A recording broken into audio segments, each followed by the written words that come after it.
All right, everybody, and welcome to another show of Life Gone Real. I'm really looking forward to my special guest and having an amazing conversation with her. Her name is Leanne Lusco. Correct? Did I say that right? I know. I'm sorry. Yeah, Or you can also yeah. find her at Leanne Marie on Instagram. She is a life coach. She is certified in NLP and TLT, and she will describe those to you because I'm like, what? But she is a really, really great woman. I'm very inspired by her story. She's a life coach, but she's also come out of a pretty crazy relationship that she was in, that I think possibly some of you people out there have been in, men or women. And we're talking about narcissist relationship. And that's really deep. And that's right there. I just said it, right? It's pretty like, pretty, wow, pretty heavy it's stuff. it's heavy. So she just recently came out of that, and she's got a great story to share how she's come out of that and what she's doing at this moment in her life. And I just want to have a great conversation with her. So all the people who are listening, I hope you take some great positivity, gold nuggets. If you are in a narcissist relationship, and this goes for men and women, and really struggling with it. And if you don't know if you're in a narcissist relationship, maybe we're also going to go through some narcissist personalities. And we're just going to dive in here. So, and take it away and just share a little bit of your background and a little bit of your story. Yeah, thank you, Rana, so much. I guess if your audience has questions or they're curious about the NLP and TLT, I'm master certified in the neurolinguistic programming, timeline therapy, and hypnotherapy. I'm currently a graduate student at Liberty University, so I'm studying to become a therapist. So that's kind of the trajectory, a lot of self-help, a lot of life coaching right now, leading up to this momentous decision to go back to graduate school, which ending the relationship kind of triggered this new trajectory for me, which has been an awesome road. Not easy exiting a relationship with a narcissist, or to the benefit of the doubt that, the potential narcissist that we're dealing with. But I think as everybody listens more, they will be able to define what a narcissist is and what they aren't. So, yeah. So part of my, the relationship history, we were together for like 10 years, total of 15 years, if you include the dating. And then it was, I would describe it as like an elite narcissistic relationship where there was a lot of money, a lot of pretentious hobnobbing with celebrities, and, giving the front that we are extremely wealthy, when in reality, behind the scenes, things are corroding and neglected, like a typical narcissistic relationship. So, yeah. And then I got out, which was a tough decision, but. And how, as far as the narcissist relationship, can you tap in a little bit of just some things that you personally dealt with, just so maybe some of our audience, if they're in a narcissist relationship, can kind of relate, if they don't even, if they don't know what kind of relationship they're in. If you can tap into a little bit of that. Sure. Yeah. And I think it's important to kind of also understand like how we come about into narcissistic relationships. I believe that we have everybody has narcissistic tendencies. Our culture is very narcissistic, very self-centered. I think it has to do with communication patterns and not necessarily your heart or a personality disorder.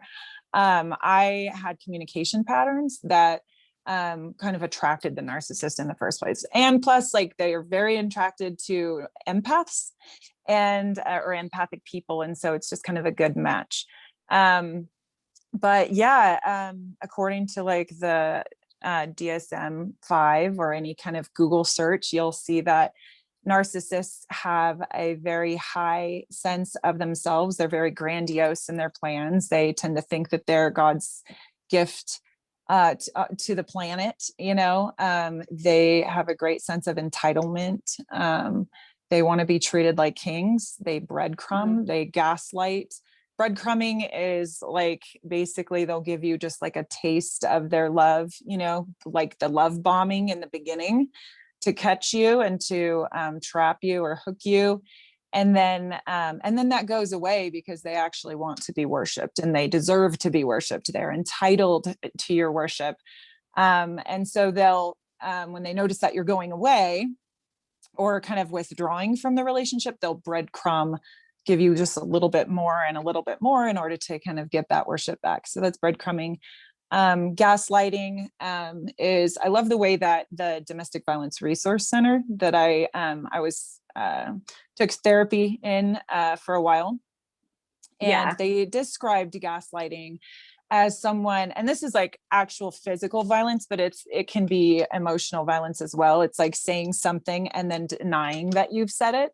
But the way that they described it is saying, an abuser will punch their victim and say, what color is the sky? And they want you to say the sky is green, but you're like, the sky is blue, because that's the truth. And then they'll punch you and say, what color is the sky? And you're like, it's blue. They'll punch you again and say, what color is the sky? And then you have to agree with them eventually by saying it's green. Okay. So what that does in our psychology is it starts these just beliefs about ourselves, about our capabilities, and it really undercuts our self-esteem and our confidence to just even our own sense of integrity with who we are and our words that we speak. So that happens a lot in narcissistic relationships, unfortunately. Wow. And then let's take it back, because you said love bombing, and that's so weird because I've heard that like with another therapist. And what technically is that? Because there's also love addicts and love bombing. And what is that? What is that love bombing? What is that technically? Like, can you give me an example of that? I don't know, that might be like that could have happened to somebody else, or maybe somebody's in that. What is that? I think what's key about, a narcissist and, other people too, but it's different. Like with narcissists, I've seen them use your greatest qualities, right? They see your strengths. They see what you're into, where you've invested your time and energy in. And what they do is they say, wow, that's so valuable. They'll try to get you to work for them or use your talents because you're so talented, but it's for their benefit. It's to help them in some way. And so that's a lot of times how they hook people. They'll start to place compliments on you, even invest in whatever talent. They might give you money for certain things so that you can become this great painter or dancer or speaker, whatever it is that you are exhibiting. And so they'll love bomb you for that. So they give compliments, they'll give you money, they'll give you gifts. And then and it's like strings attached. They nothing in this life is free. I mean, if you really know that, like there's an energy exchange. And so if you think, and empaths are very giving, they're very loving, they're like, oh my gosh, I'll just take whatever, like whatever comes, whatever goes, and I'm going to give back in my way. But no, with a narcissist, it's very strategic, and they will expect a specific performance from you. And if you're not performing to what they want, then they will pull it away as a form of punishment in order to redirect your energy to behave specifically the way that they want you to. Wow. So that's the purpose of love bombing. And so it's training. It's training. So you kind of don't even know what's going on. Yeah. Really, like, until you're really all up in it. I mean, I'm just kind of, because I'm just going with like, wow, if that was, I'm putting myself in that situation. So I'm like, wow, that was happening to me, and be like, oh, wow, this is so great. Oh my goodness. Like what? So, and then you just keep going into that relationship longer. Just like you said, they're grooming, but it's more of the grooming. So they're grooming to really they just want to control you, correct? Like, is it more Yeah, that? Like they just for want sure. you and They like you're lust theirs and no more? their love, like so just using that example of love bombing, like we as women were like, oh my gosh, this is so nice, they love us, they're showing all Mm-hmm. this affection towards us, and we feel built up. But in their minds, they don't have like an emotional center for like love and empathy. I just don't, I think that that's been so blocked off and damaged from their own childhood that they only go for power and control. And so from their perspective, they're training us. And it's something to be paid attention to as a woman, because I mean, come on, we're naive sometimes. We can be like, if somebody shows affection or attention, we're like, wow, this is love. But they have another motive to train us. And it's psychologically behavioral conditioning. Like, if you don't do something, I'm going to punish you. If you do something good, I'm going to reward you. That stuff like men use that all the time. They use it all the Wow. time. They train women how to behave based on that. And if you're not careful, you can fall into the hands of an abusive person. So, Yeah. So yeah. do they kind of like a real narcissist, they probably would prey on, I'm just trying to think, like as far as women, as far as a man, what do they prey on? Like, what are their things that they really look for in a woman that's like, oh, I'm going to get her, I'm going to hook her. Like, this is like, what are some characters or traits for us women that they would look for that we probably need to be careful? I don't know. Just like, No, this I'm is a like, great oh, question. A lot, my mind is like filtering through all the answers. One thing that I would say that women can work on is calling people out, calling the kettle black, oh, questioning okay. things.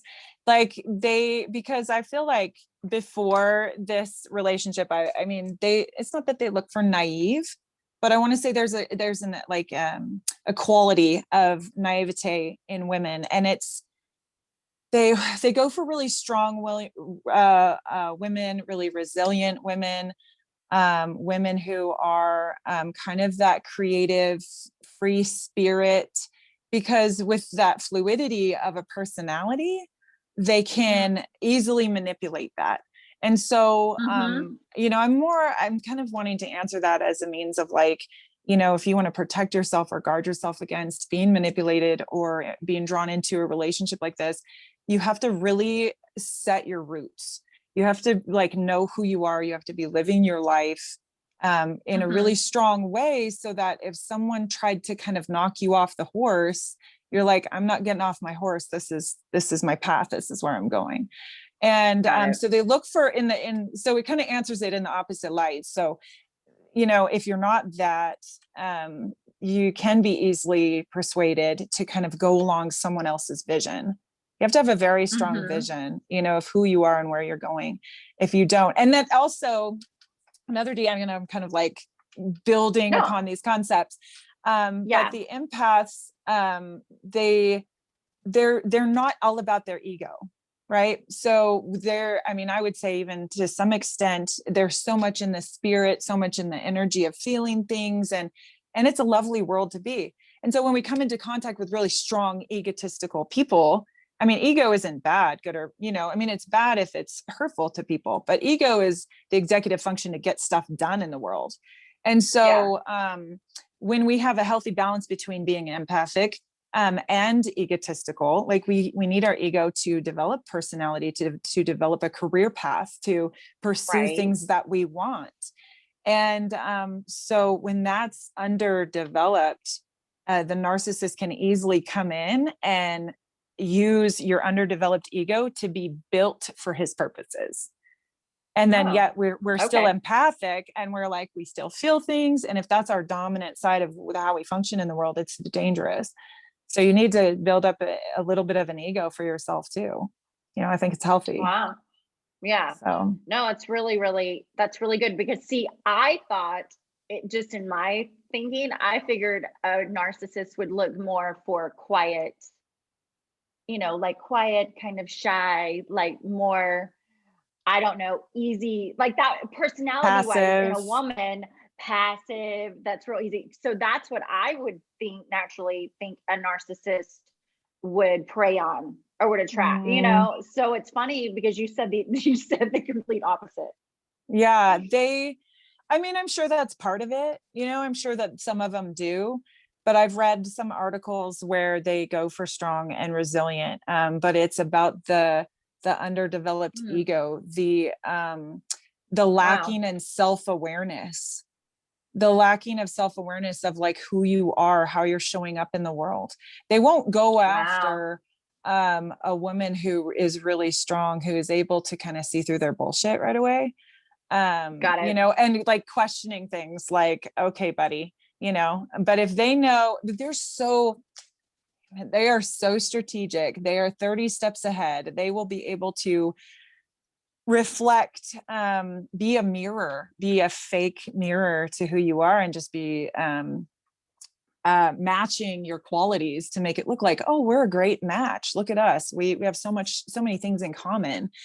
And Hmm. they kind of draw you in that way. So it's a very slippery slope, but they are like 20 steps ahead, and no matter how smart you are too, you and I think, yeah, no matter how smart you are, you might find yourself still several steps behind them, even if you're on them, if you're, oh, I know what you're doing, I see your strategy. So Right. How did you, I mean, how did you get the I mean, how did you get out, of your yeah. situation, and how did that, how was that for you? Yeah, it's I love this question because I think a lot of people struggle in narcissistic relationships, and they're terribly Hmm. miserable and unhappy, and it is the most difficult thing to get out of. I mean, I just want to honor whoever's going through this right now and just say, I see you and I know your experiences. And they honestly, when you start talking to people, they are the same. It almost sounds textbook, like the things that we hear, the things that we experience.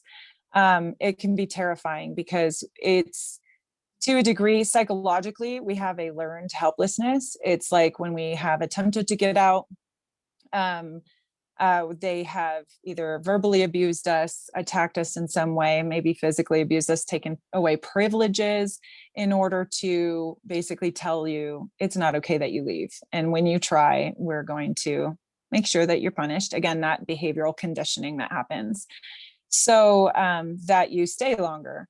But when you do try to get out, you have to kind of overcome those hurdles of that learned helplessness in your psychology, knowing like, okay, I'm going to try to get out and I'm going to feel Hmm. discouraged, but I have to overcome that discouragement. I had training, the neurolinguistic programming really helped me. The timeline therapy helped me. And the hypnotherapy helped me as I went through these trainings. I was Wow. considering leaving and I didn't know how. And I think when you get into understanding your own personal psychology, the programs that you're running in your mind, the behavior that you're modeling from your childhood, whatever that is, and you Mm. become more aware of that, then you're more empowered to make the choices that you can. But more specifically, I think you need to have a very strong hope. There's a spiritual element to getting out. You have to know you're unconditionally loved no matter what. And the love that you've been experiencing is not love at all. It's power and control. And it's time to get out, that, and it's good to know that you are accepted just as you are, that people will receive you even on your bad days. They're not going to turn their back on you. They're not going to put you down or say, well, I like you today because of this, and then I hate you right now because I'm in a bad mood. So I think the spiritual element of knowing that they're fully loved and fully supported. And if they don't believe Yeah. that, they need to pursue relationships that confirm that to them. Another side of getting out successfully would be to make sure that you have community around you, because Mm. it's not a friendly fight. It's not anything that I would suggest like going through alone. So you need to Yeah. have a strong community, especially because the narcissist really guts who you are. Like Wow.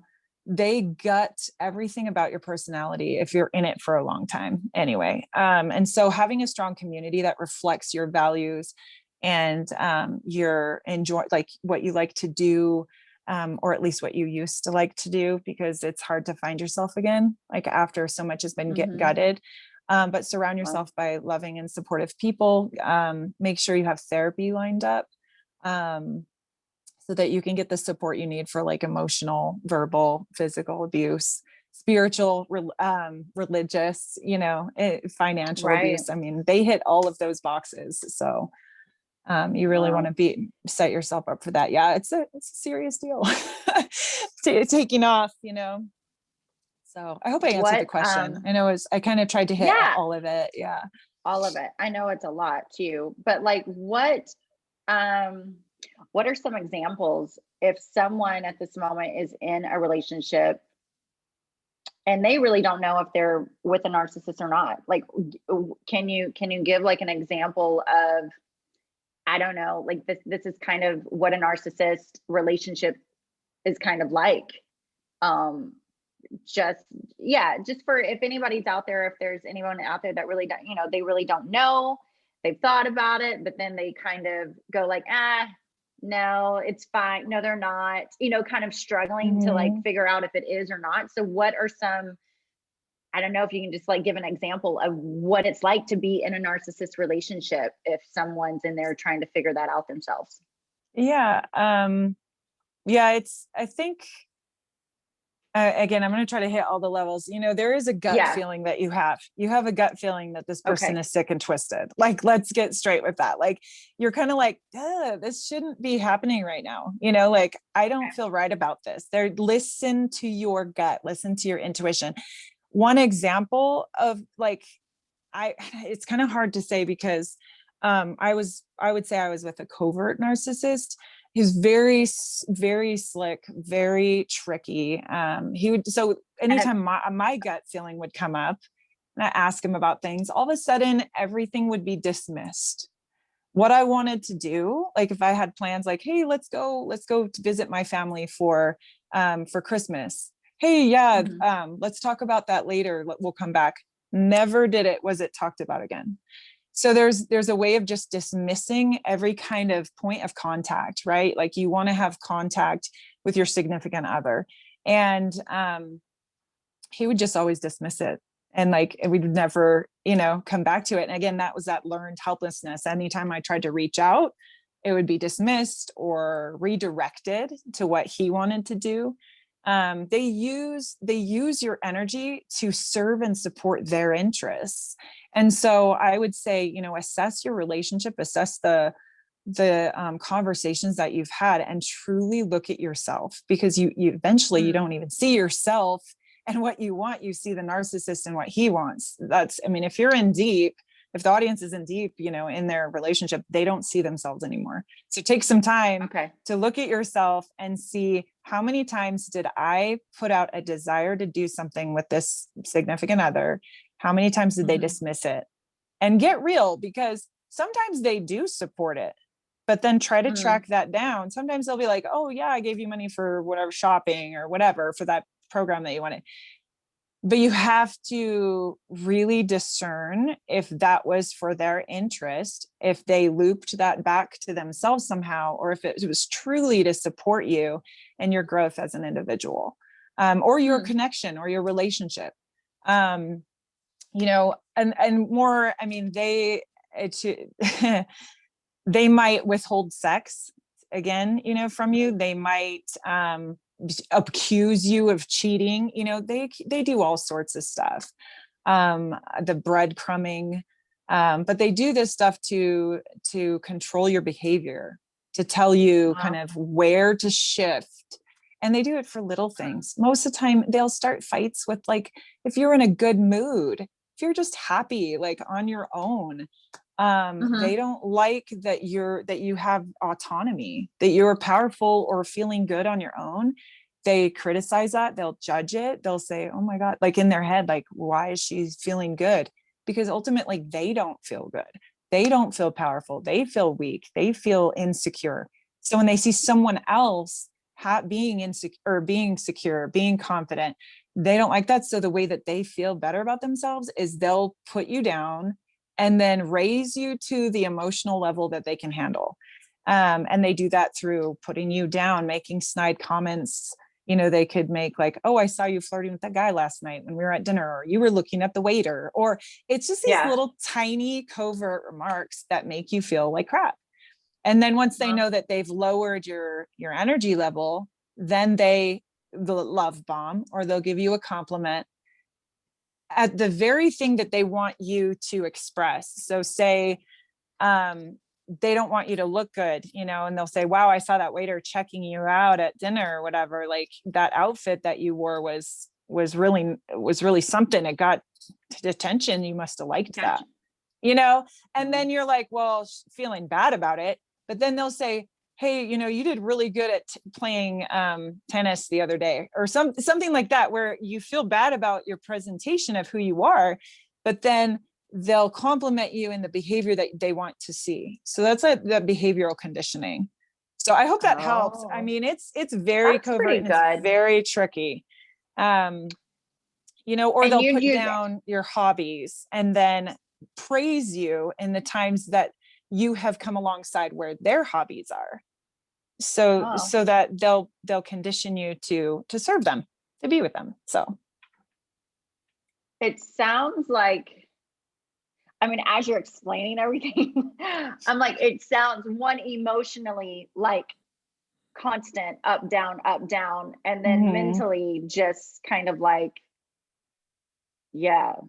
I mean, I could see how mental it's like, what is it? I want to say it's like a brain, like F you, like it's really like F your head, like it's a mind fuck. It's a mind fuck. Exactly. Mind fuck. And then it's like very emotional up and down. It's both of those, which is a lot. Okay, so you said you were with a covert. So how many like narcissist personalities? So covert, explain that one more. Like explain that. So a narcissist personality. So the covert is well, I don't have like the textbook definition, but I would say it's really under the radar. They're not if somebody were to say, oh, is he actively abusing you? You'd be like, I don't know. Like, no, he doesn't. Like, you wouldn't be able to outright say, like, he might not be verbally like, you're a total, B word, and I can't be, you're disgusting and this and that. They're not like that. Like it's more covert. It's more subtext. It's the subtext. And I wanted to say, with things like the examples I just shared, I want the audience to keep in mind that if you're dealing with a true narcissist, this isn't normal conversation. Like, this isn't just them off the cuff having a spontaneous conversation about the waiter and, hey, maybe I loved the way you looked at my event or whatever. This isn't a spontaneous, this is highly calculated conversation in order to get you to behave the way that they want to.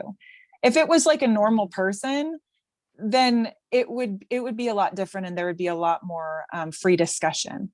But they are highly calculated. And so women and men who have dealt with that, you have to understand proper boundaries and just knowing yourself from the inside out, like being able to call it what it is, calling the kettle black, calling it out. So that's that like covert, that's the covert way of manipulating people. Okay. So. And then another question I was thinking, because obviously there's women who are narcissists too. Is there more? I don't know if it's the right question to say, but it's like, I wonder, are men more narcissists than women are more narcissists in a relationship? Or is it like maybe half and half? I don't know. Like, because I'm sure there are some men out there who maybe have been in a relationship and the woman's a narcissist. Like, I'm just curious, what are your thoughts on that? Like, are there more men that are more narcissists with the women, or is it half and half? Or I don't know. Like, I'm just curious. Yeah, that's kind of a tricky question, but I will say that to determine that, I think it's probably half and half to straight, Okay. like there's probably just an equal amount, but the way to discern that is, are people looking for genuine and authentic connection, or are they looking for power and control? Because if they have shut down their heart, like they're not interested in connecting, they're not interested in any kind of overlap in the relationship or like a give and take, then that could be something to question. I think that men may have been hurt by women who are very manipulative. Like if I don't know, I don't think I've met a narcissistic woman before, but my guess is that she knows how powerful she can be. She knows how to play men really well, and can use their weaknesses, use their Achilles heel to serve her. And she doesn't give back, so I'm not sure about how men experience narcissistic women, although right.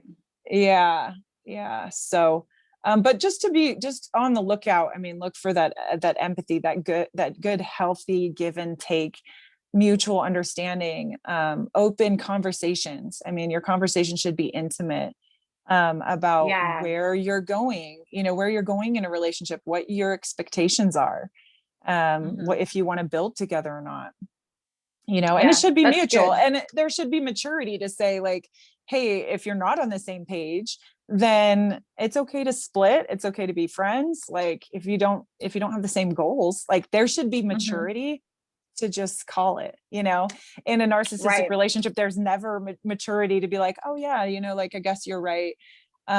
Let's just stay friends and let's date other people or whatever it is, there's always some sort of hook to kind of, oh, let's keep trying. Well, maybe if we change this situation or this environment, maybe we'll work out. Nope. Dude, if the dynamic is bad from the beginning, like it's bad. And you just have to get the courage to leave and recognize it. So it doesn't change. It only gets. It really sounds like and just what you said, if it's like a huge gut intuition, if this is a healthy relationship or not, if this is toxic. I mean, it just sounds like there's really no way of like saying the specific points and like this is exactly how a narcissist is or whatever. This is it seems like it's more really with that gut intuition and your just like that gut feeling. That's what it sounds like and what you're giving me. And I mean, looking for the gaslighting, people who say something and then immediately deny that they've said that would be more of like the overt, like the out in the open narcissist. They'll say something and deny. The covert kind of has intent. They'll deny their intentions. So everything looks good on paper, but their intentions will be, if you call them out on their intentions, oh no, I didn't mean that, even though they were intentionally trying to intimidate you or scare you. Got it. Wow. So, wow, that was really good. I mean, that was really interesting because that's a really, really big, it's a big topic to talk about. And, there's a lot of people out there that are in a relationship that you've come out of. And so while we're going to wrap up, what is it like now that you've been out of that and you're coming out, like you've been out on the other side? So we're going to end it with, what does it feel like if you've left a narcissist, you are like on your own path? Like, how is that feeling? Like, how's your life right now? Yeah, I have so much joy. I have so much joy. And I want to say that part of that comes from, I did the work. Like I did the work in the relationship to clear my projections. Like we have people who are in a narcissistic relationship have some unfinished business. I'll just say that. Like if you find yourself in a relationship and it sucks and you're like, I want out, start doing the work, start cleaning up yourself. What am I doing? How am I treating this person? How am I treating this person like shit? Like disrespect. I mean, where's your entitlement? What do you feel entitled to in the relationship? What do you feel like you need from the other person that you're begging them to give you something that they can't give you? right? Because narcissists, Yeah. they can't give you emotional support. They can't give you any kind of love. And so if you're still Mm. struggling and wrestling with that, you need to start doing the work. And that I did that work. And so I feel like in the whole 10 years that we were married, I was working like a dog, like on my own self, like saying, how can I support myself? How can I clear these projections? How can I become more honest? How can I become more respectful of myself and other people? How am I presenting myself in this relationship? Do I present myself as being authentic? Or am I Mm-hmm. hiding things? Am I trying to manipulate?